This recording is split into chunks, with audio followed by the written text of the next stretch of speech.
miséricordieux Dieu, le très miséricordieux. Que la paix de Dieu, son salut soit sur l'ensemble des messagers. Que la paix de Dieu soit sur vous, chers cheminants. Aujourd'hui, nous allons parler du destin. Oui, on parle du destin. Parce que Dieu a nommé une sourate dans le Coran qu'on appelle Laylat al-Qadr. C'est-à-dire que sourate Qadr, c'est-à-dire la sourate, le destin. C'est la sourate 97. Le destin est un thème qui intrigue les esprits. Les philosophes en parlent, les religieux en parlent, les profanes en parlent, tout le monde en parle parce que chacun veut savoir si son sort est scellé avant même qu'il ne soit né. Chacun veut savoir aussi est-ce que sa situation peut changer ou ne pas changer. Parce que si tout est déterminé à l'avance, ce qui veut dire que nous ne pouvons pas avoir d'influence sur notre vie, par conséquent, cela peut nous amener à être paresseux, à attendre que notre destin se réalise. Ce n'est pas comme ça. Pas du tout. C'est vrai que le Seigneur, dans la sourate 54, verset 49, il nous dit Inna kulla shay'in khalaqnahu biqadar. Il dit que nous avons créé toutes choses avec mesure. Mais bien sûr, le monde tel qu'il est organisé, tel qu'il est structuré, tel qu'il fonctionne, s'il n'y a pas de programmation, c'est sûr que tout allait aller dans le temps, tout allait évoluer dans le désordre. C'est parce que bien sûr que Dieu a créé toutes choses avec mesure que tout se passe bien. Mais cela n'influence pas notre responsabilité par rapport à nos œuvres, par rapport à nos actions. Parce que notre vie est un peu comme un logiciel.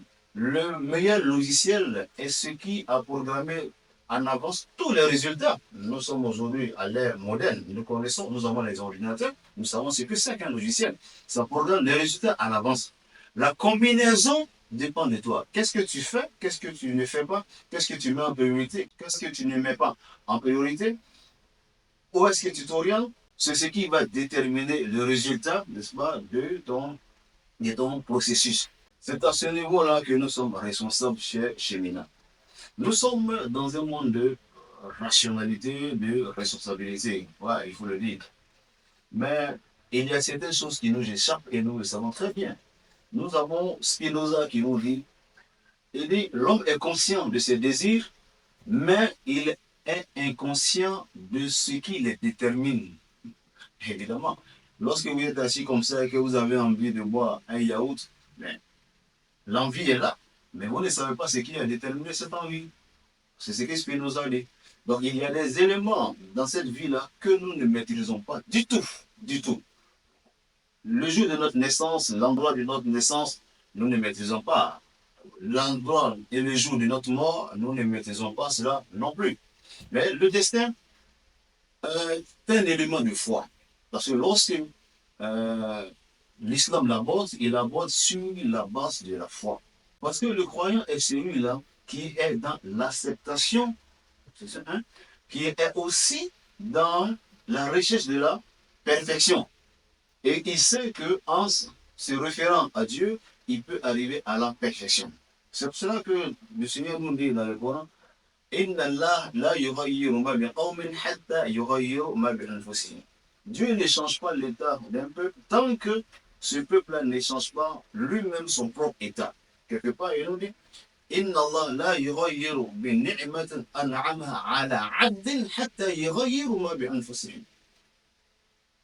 Il dit Dieu ne change pas la grâce qu'il a accordée à quelqu'un jusqu'à ce que l'individu lui-même change de comportement. Donc vous voyez que notre comportement, notre manière de faire, nos actions sont en interaction avec les résultats que nous avons dans notre vie. C'est pour cela que la religion va nous demander d'avoir une vie saine. La religion va nous demander d'avoir une orientation positive. La religion va nous demander, n'est-ce pas, d'utiliser des meilleurs moyens si nous voulons obtenir de bons résultats. Alors, pourquoi est-ce que Dieu a mis la nuit des destins au cours des 10 dernières nuits du mois de Ramadan? Le Seigneur l'a fait parce qu'il nous donne l'occasion de le supplier. D'abord, il nous met dans des conditions optimales de prière. Du premier jour du mois de Ramadan jusqu'au 20e jour du mois de Ramadan, chacun ayant abandonné ses péchés, a au moins une petite assurance qu'il peut parler à Dieu.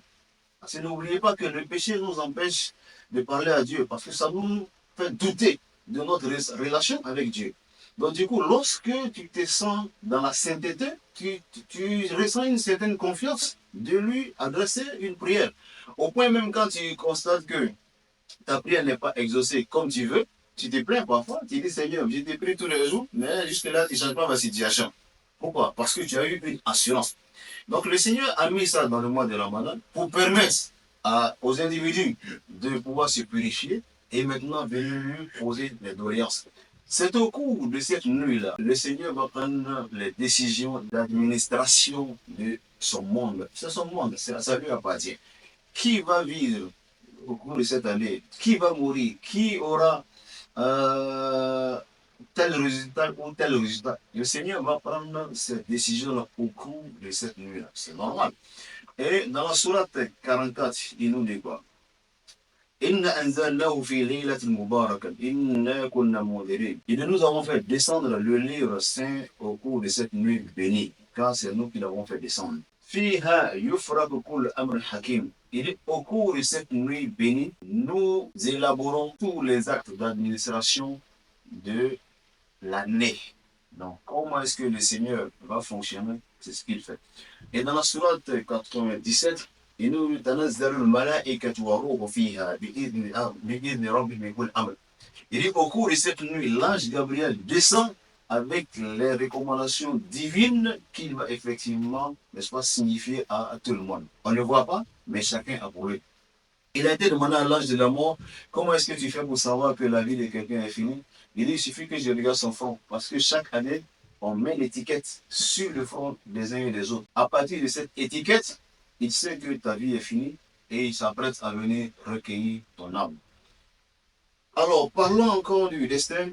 Vous voyez, le destin, même quand on croit au destin, ça ne veut pas dire qu'il ne faut pas réunir les moyens de sa réussite. Prenons la sourate 12, sourate dans laquelle le Seigneur nous relate l'histoire de Joseph, surtout lorsqu'il a été fait prisonnier en Égypte. Le vizir du pharaon a rêvé à 7 vaches maigres, 7 vaches grasses et 7 épines sèches, 7 épines fraîches, etc.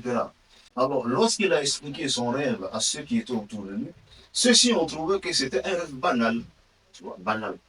Sauf que il y avait quelqu'un qui était avec Joseph en prison, qui était évidemment dans ce staff-là, qui n'était pas d'accord. Il a dit, ah, attention, moi je connais quelqu'un qui connaît l'interprétation des rêves, je vais aller le consulter.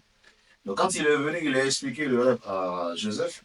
Joseph lui a dit, il aura 7 années de grâce, vous allez cultiver et tout va bien fonctionner. Et il va venir après 7 années de difficultés. Donc, si vous voulez prévenir les 7 années de difficultés, il va falloir que vous fassiez de l'économie pendant les 7 années de grâce afin que vous puissiez supporter les années de difficulté. Voyez-vous que le destin n'a pas empêché que Joseph leur dise de faire de l'épargne, voilà, de la prévention et de se prévenir contre la précarité à l'avenir. Donc, c'est pour vous dire, chers cheminots, que le destin n'empêche pas de prendre des précautions et des mesures. Tous les débats qui vont consister à vous faire parler beaucoup, la religion n'est pas à ce niveau. La religion veut tout simplement que vous sachiez que vous n'êtes pas le propriétaire de cette vie. Cette vie a un propriétaire. Et lorsque nous sommes propriétaires de quelque chose, nous y mettons des règles afin que votre propriété ne vous échappe pas. Donc le destin fait partie de ces éléments-là. Donc le Seigneur nous le dit dans notre confession de foi, en nous disant que parmi les éléments de la foi, il y a le destin. Le croyant doit savoir que Dieu est au contrôle de sa vie. Ça, il doit le savoir. Mais Dieu n'est pas responsable de ce qu'il fait. Il faut faire la différence entre les deux. Dans la sourate 25, verset 70, le Seigneur nous dit Illa man taba wa amana wa amila salihan fa ulaika yubadilullahu sayyi'atihim hasanat. Il dit celui qui se répand et qui fait bonne œuvre, le Seigneur transforme ses mauvaises œuvres en bonnes actions, c'est-à-dire en termes de récompense. Voilà, de sorte que quand il vient au jour de la résurrection, croyant que Dieu va tenir compte de ses péchés, mais il va trouver que le Seigneur, par sa miséricorde, n'en aura pas tenu, n'est-ce pas, compte. N'oubliez pas que le Seigneur nous dit dans le Coran, appelez-moi et je vais vous répondre. Nous sommes dans cette décade-là, il faut profiter pour l'appeler au maximum. Quelles que soient les angoisses, quels que soient les problèmes, quels que soient les soucis, quelle que soit la volonté, quel que soit ce que nous voulons faire, le Seigneur est capable de tout. Voilà.